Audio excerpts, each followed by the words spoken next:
How Mitakuyepi. Hello, everyone. I want to talk about a Lakota word, and that word is ta, and this means clumsy. And I was teaching one of my students about this word, and it's a funny word. I mean, even to hear it, yeah, ta. So, when you conjugate this word and you want to say I am clumsy, you say mat-at-ah.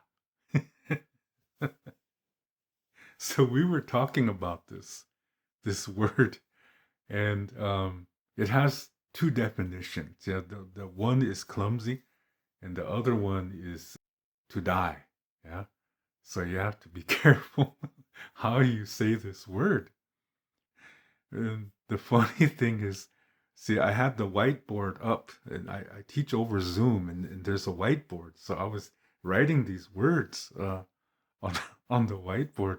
And so when I got done with my presentation, I meant to click off the whiteboard, but instead I accidentally ended the session, so everything went off. And I was like, "What happened?" And I was like, "Oh my gosh, I I closed the session." So I opened it back up really quick, and thank goodness my student was able to come back in. And so I said, "Isn't that funny?" I said, "I was talking about this Iktomi story, and at the same time, I was talking about being clumsy." Yeah, ta. And then look at what happened. So that's how things are sometimes. Yeah, I was really into the presentation explaining clumsy, this word ta, and it is a funny word. And so I literally, yeah, taught my student um, how to be ta, yeah. So I just wanted to share some Lakota humor with you. In our culture, humor is so important. Even when we're doing a ceremony, it's okay for humor to be there because when we laugh, we get more relaxed. Yeah. And so that way, when we are communicating in a relaxed state, whether we're doing a ceremony or a ceremony is being done for us, then we're more open to the healing energies that are going to come through that ceremony. So this is why humor is very important in our culture. So yeah, so think about that, and maybe you have a funny story you might want to share too. Go, please do, yeah, and you can share it in the comments, and if you would like to, and talk about times that maybe you were ta too, yeah, clumsy. So focus on the ta, yeah, the clumsy, not the iktomi word, okay? Oh shucks, and then and then to make it even worse, okay, my session ended with my student, and then I had to go someplace. So I got myself ready, put my jacket on. As I'm making this recording, it's December, and it's really cold outside. So I put my jacket on and my scarf and stocking cap, and I took off, yeah, to the bus stop, which is about 2 minutes away, or maybe 3 minutes. And I think I got maybe a fourth of the way. Then I realized, wait a minute. Normally I wear glasses, so I realized don't have my glasses on. So it's like, oh my, and it's dark, yeah. So I turned around and I came back into the house and got my glasses, and then I went back, and then this time I went a little bit further. Then I realized, wait a minute, I forgot my billfold. It has my bus ticket. So I had to turn around again. Then this time I got my billfold, and I was like, what's going on here?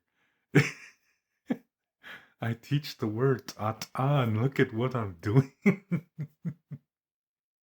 So, so this time before I left the house, I have a rattle, and so I got this rattle and I started to shake it over me because rattle is cleansing. Yeah, the sound of the rattle is cleansing.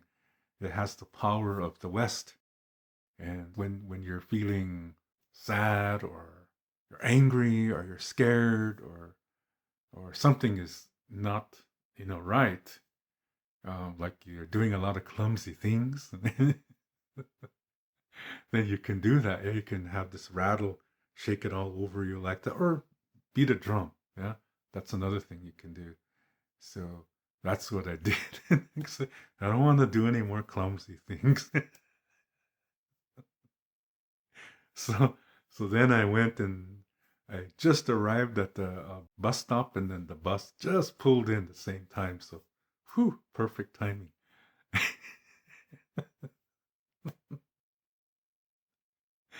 Oh my gosh! So I have to really be careful of what words I teach.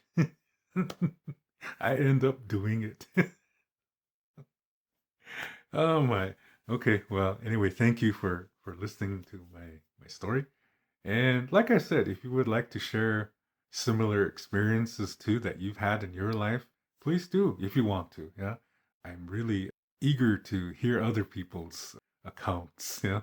See, this is part of life, and we can laugh at ourselves and tell a story.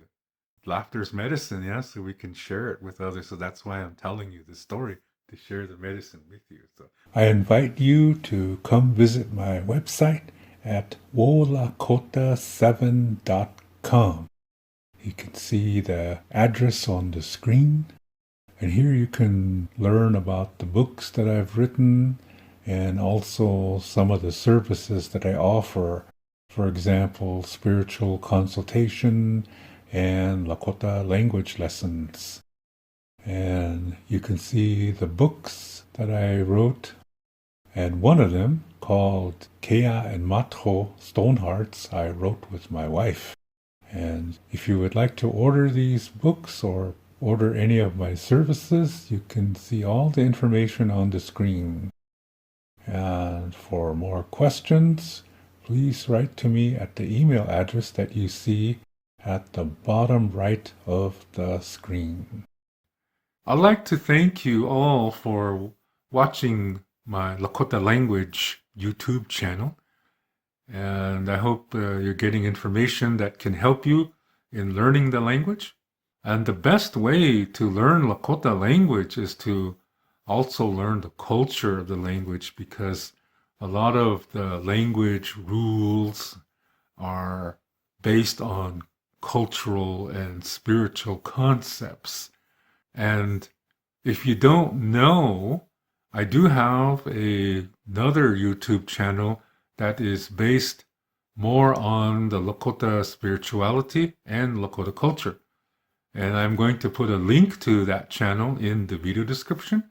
So if you don't know about my other channel on Lakota spirituality, I invite you to come visit and check out the information that I have there. I got a lot of videos and also some songs, traditional songs and contemporary songs.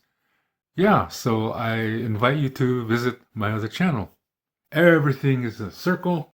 There is no end. So that's why we say until next time, which in Lakota is Doksha Ake. And with that, I will catch you in the next video.